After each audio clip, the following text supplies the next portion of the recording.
afternoon, everyone. Thank you very much, South Summit, for having us, and it's a pleasure to be here with you guys sharing this panel. Today we're going to be talking about local scope, global ambitions, what it takes to be a part of the global stage. And before we start, I would really like to do a small survey. If you can raise your hand, the guys that are founders, entrepreneurs here in the room. All right, okay. And what about VCs, investors? Excellent, a few of them. So we have a good mix, right? So it's very relevant for both the audiences. And I would like to start with you, Javier, because from the outside, Happy Robot was born in a very unusual way. You know, you were working in an olive oil company in the US. Your brother was a PhD in Germany. Luis was living here in Madrid. How did the vision of Happy Robot start, and what decided you to go to San Francisco, the middle of the jungle, and start an AI company? It started actually very close to here in Getafe, where I studied economics and law. Let's forget about law. I really like econometrics and the fact that you could make decisions out of math, right? So I was very impressed with that, and after that I continued studying myself, machine learning, and telling my brother, look, maybe it's too late for me. It wasn't, but you know, like I was already in a career path, and I kept learning on the side, but I told Pablo, maybe you can make a career of this. This is 2011, when machine learning was starting to be something, again, after the winters of AI and whatnot, and I convinced him. So he decided to focus his career in deep learning and machine learning. Same with Luis, which is Pablo's best friend. They studied industrial engineering in Madrid. They went to TUM University in Munich to pursue that master's and then the PhD in deep learning. And then the entrepreneurial side of things, we always had it within us. I think we saw some of our family members like starting some things, and we always wanted to be that. So we created a WhatsApp group, Luis, Pablo, and I, and we say, one day we're going to do something. So I think for anyone that is not already a founder, I would say start manifesting that you're going to do it. And that's how we started. Well, I mean, it's also very unusual for someone that, you know, starts a company for the first time to be admitted to Y Combinator and really start from the get-go in the Bay Area. So what did Y Combinator see in you, and what are they looking for when they see founders, especially coming from outside of the US? Yes, no, and this also gets us back to, I was working at an olive oil company. So what is that related? What does have to do with tech and software?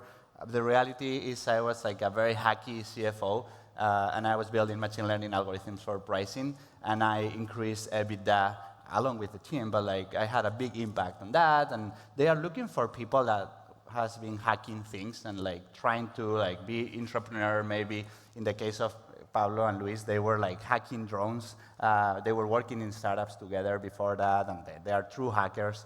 And then what they saw, and this is very important, Y Combinator is looking for a team that is very functional as a team. Like there's no a lot of overlap, and the way you just talk to them in the interview, they are looking for a signal like, are they respecting each other?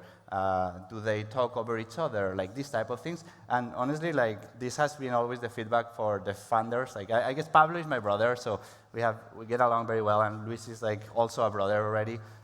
We got into Endeavor, this entrepreneurial network, and the same feedback was like, you guys really are a very cohesive team. So I think that's the most important part. This is like marriage. So you need to have a team that feels like one person. Now, Fernando, you didn't need any convincing, right? So you've come from a long way of a very successful career in banking. But your case is also very particular because you took the opposite route. You were working at the time at Nubank, one can say the most successful digital bank in Latin America with some type of regional/global ambition. And you went to a local niche player that had just been funded by BBVA in a big way. So what made you make the decision to go from a regional player to a niche local player? What's the mindset there? Definitely not the as interesting rationale as Javier on that. But, you know, for me, I had, prior to Nubank, I sold my company to Nubank. I spent 3 years there. I did their YPO. and I think the company became too big, a little bit, still global ambition, but still all the corporate things that for me, I didn't want to. And then I start to kind of monitor Neon, and I started to increase my respect and my points of attention on the company, because the company was 7, 8 years old, 20 million customers at that time, raising a lot of money from BBVA, from IFC, and working on mass market with a very, very noble mission of making a difference on the lives of millions of Brazilians. So I started to talk to the founder. It took like a year on yes, maybe no. And then I think it was one December 2022. And I said, you know what? Life is short. I don't want to be the head of something that has already done. I want to be, in a way, an underdog to a company that I believe that the missions can make history in the Brazilian society. And I think that in Brazil, one of the biggest pains is financial education, financial literacy, which is exactly what Neon. So my history of 20-something years of banking on tech industry will add a lot, call it professionalism, on that huge growth, innovative ambition of Neon. So I think it's as Javier mentioned, it's a great marriage on complementary skills, which enable me to in 3 years pass, and we're growing a lot, and I'm very passionate to what we're doing. Not much on the numbers per se, which of course it counts, but again, the mission to make a difference on millions of Brazilians, which at the moment of my career, that is what mostly impressed me. Exactly. Well, that's great. And the thing is that, on the other side, people say, well, you need to implement AI, you need to be global, and it's very difficult to create a moat, right? Especially for from the outside for regional or local players. Now, you have been acquiring a lot of local players and integrating them into Neon. Would you say that instead of global, is local distribution your moat, or how do you defend your position? Yeah, I think I'm very, Neon started since the beginning with a very tech-native mindset, with a very efficient and lower-cost mindset. Not of a luxury, but it's critical to be very efficient if you want to operate well in the mass market, where the revenue per customer is smaller than when you go to the top of the pyramid, right? So I see that like a red ocean, a lot of the banks going to the top of the pyramid because revenue per customer is much higher. The blue ocean on the middle to the lower of the pyramid is there because you need to be efficient. And Neon, throughout the history, and right now has the lowest cost to serve in the industry, which enable us to serve well with an NPS above 70, a customer that not many can have. So I do think that is our mode, to be extremely efficient, enabling us to pass along good service, lower cost to our customers. And that brings also the obsession of being very, very focused on what it matters. And that means not going abroad. That means saying no to many things that it would be nice, but it would add complexity, it would add cost to that. And I feel that customer obsession is really key to any enterprise. And I want to come back to you, Javier, because Javier Robert is the complete opposite of Neon in the sense that you were born AI, and with that you were born global. Yes. So how do you think about a company in a global way from day one, right? And how do you create land and expand playbook from day one? Yeah, land and expand both from the customer perspective and the market perspective. You're right, like we help big enterprises, Fortune 500 companies, build and deploy agents that automate the mundane and repetitive tasks. And the reality is, it's a trust game. You have to be very close to these teams. So, for example, we serve DHL across the globe, all the countries you can imagine, and we have to be there. So in some countries, we just take a plane, spend a few weeks with them. In some countries, we ended up having like opening an office to be close to this customer and a few others that we gained. So that is the land and expand. And from a customer's perspective, we start with a small use case, so where agents replace maybe customer support, but the reality is like they see how, speaking of modes, how fast, for us is time to value, the mode, how fast we can get into production an agent that is significantly improving like customer support, not only from a cost perspective, but actually from a better promoter score, like better service, and they want more and more and more, and that's how you start bringing more of what we call forward deployed engineers. This is the figure that actually lands in these customers and these markets. The forward deployed engineer is an engineer that is going to help them go to value very fast, other than the product, of course, that is. And that's very interesting because there's a lot of talk, and you can see the figures right now that everyone is implementing AI, but nobody's really seeing returns, right? So how were you able to so quickly show them returns with AI deployment when this is not really working in many industries? I think in many cases it's not working because people have been maybe selling the tools, but not like helping these enterprises deploy. That is why we focused so much on that figure I was describing, the forward deploy engineer, and another one which is the deployment strategist. It's basically a SWAT team. We're not selling consulting hours or anything. It's a SWAT team that knows very well our tool. Our tool is a magic wand. You just talk to an agent and builds a workflow in a minute that can automate entirely your customer support. It's insane. But even if you put this in the hands of an organization, business people, they have to attend to their business. It's a train that is moving. They cannot stop to even build an agent. And the IT team, same thing. They're building their own products, so their incentives are not aligned with these chains. So it's all about change management, and helping them. That's how we do it. Right. Can I just add Yes, one point? absolutely. I think the problem with AI is not a technology problem, it's a cultural problem. For me, it's a cultural transformation. Yes. And that's why bigger companies have a difficulty because they just add one particular AI product or feature. Yes. But then if you don't have a customer or a cultural of AI first, it's going to die. Yes. So what we're doing is first adoption. I don't care about scalability. I don't care about cost of tokens. Use it. Adoption. Then you start to have a user case, which are important to have real life, but not at scale, not materiality. Then the third phase, when customer or when the employees are breathing that, see the user case, then you create something that is going to materially change the company. There's no shortcuts.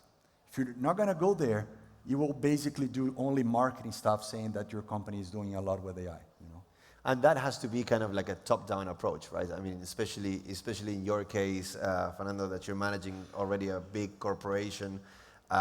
If you are not convinced and if you don't spearhead these initiatives, the waterfall is just not there. I'll say top-down, but also walk the talk. Because I see a lot of CEOs say, well, this and this and this, and then you start talking about from more technical stuff.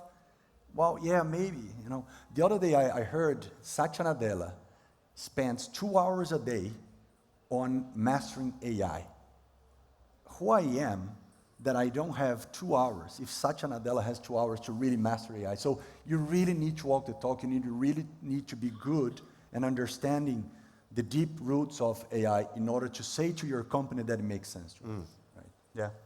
You wanted to add something? No, I was saying like in many instances though, like what we see is like they have been thrown a lot of tools and they say like use AI. Sometimes they're thinking like only in productivity of the individual. A happy robot, what we're thinking is like, no, like you can truly transform the organization, but you need to connect the dots of several teams that actually maybe are living in silos. Yes. Well, you're changing the paradigm of what's possible. So for us, as an external partner, what works very well is connecting all these teams and all these dots and helping with the transformation. We've done it for 150 companies already, so we are also experts on that. So yes, that's a very good point. But you know that the venture capital industry altogether goes in cycles. Up until 2021 was growth at all costs, right?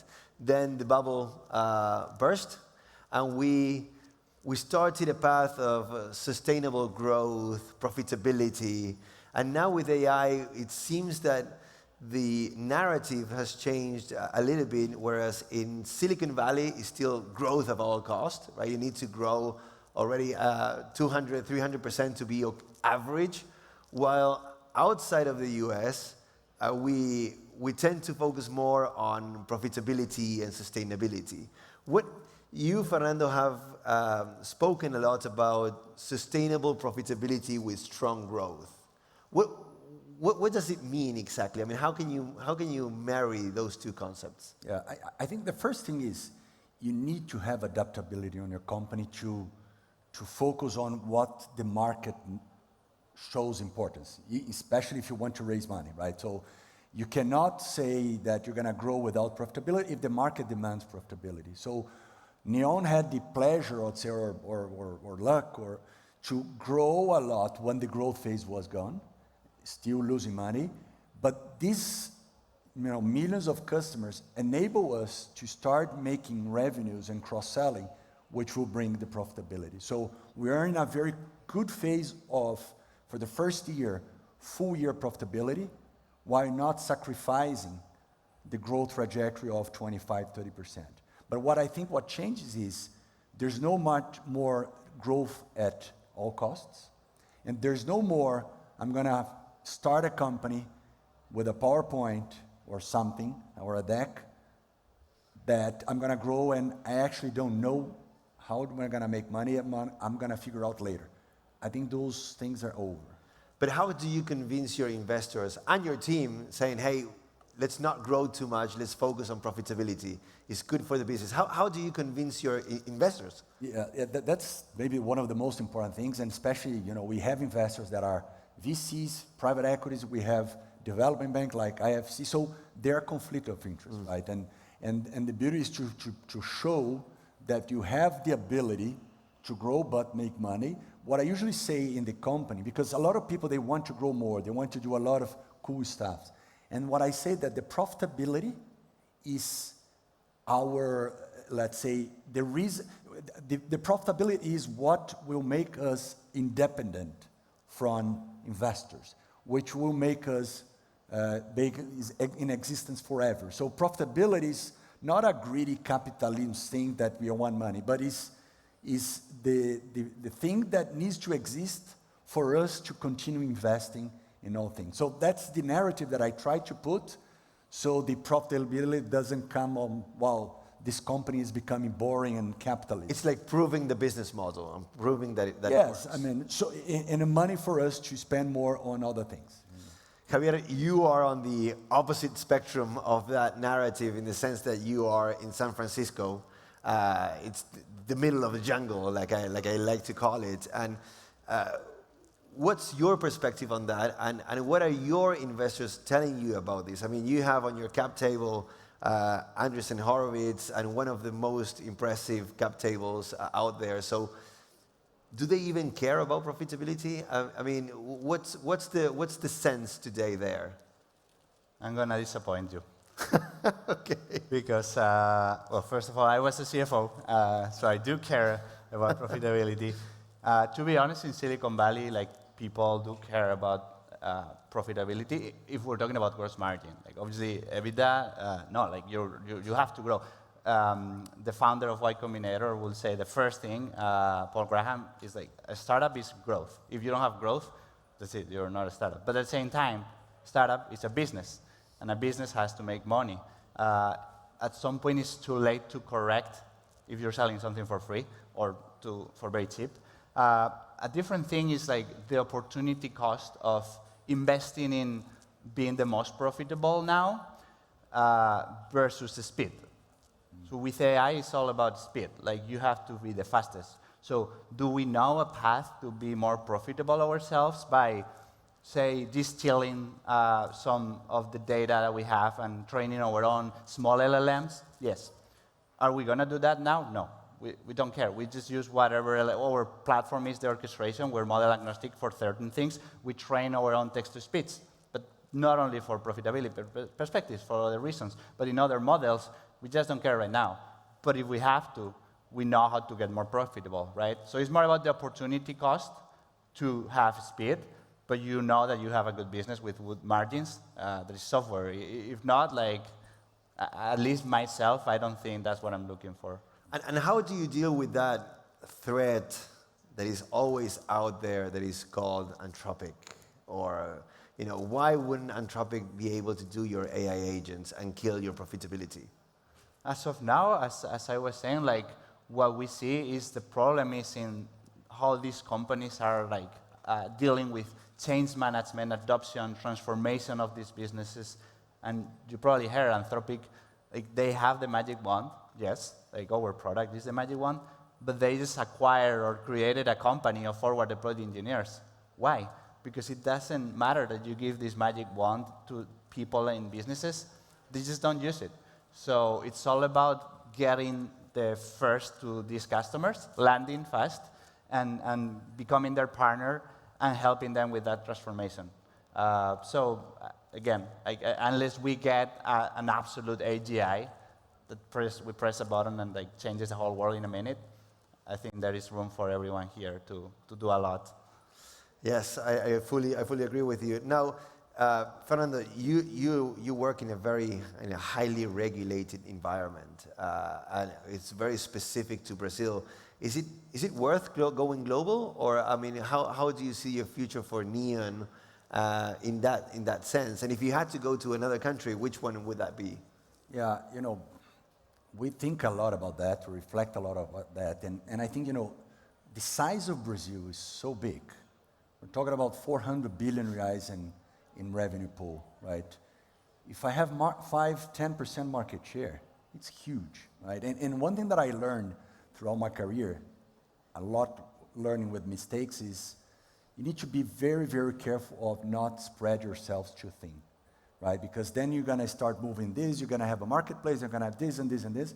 All of a sudden, your mode of your lower cost to serve is gone because you have a lot of costs and complexity, and not necessarily value added to our customers. So in a short answer to you is, we're gonna be fully committed to Brazil for the next years to come, because I'm kinda obsessed about focus to do really well on our core business, on credit, on principality, on banking and payment. Of course, when we do today our technology, 100% of our technologies are in-house and the core, so it can be scalable and can be migrated to Mexico, to Spain, to any other country, but I think today, focus is everything for me. So I think that we need to challenge this narrative of, go global or go home. I feel it depends a lot on your business model, where you are, and how, and the market you're operating within, right? I think yes, and I think there are good examples on both sides, right? Revolut is a good example of many, but there are so many failures of going global, going home, right? And I think it depends on the countries that you operate, it depends on the type of industry that you operate. I think you need to have a very clear strategy and the clear outcome of that strategy in order to fulfill, and not do because it's what the market is thinking. Yes, because my last question, I mean, would have been this one. If AI adoption is inevitable, if we're all going into the AI path, is it really possible to create great global companies from outside of the US or outside of these big tech hubs? Is it really possible? And what type of role do founders outside of Silicon Valley, China, or even Israel have to play? Yeah.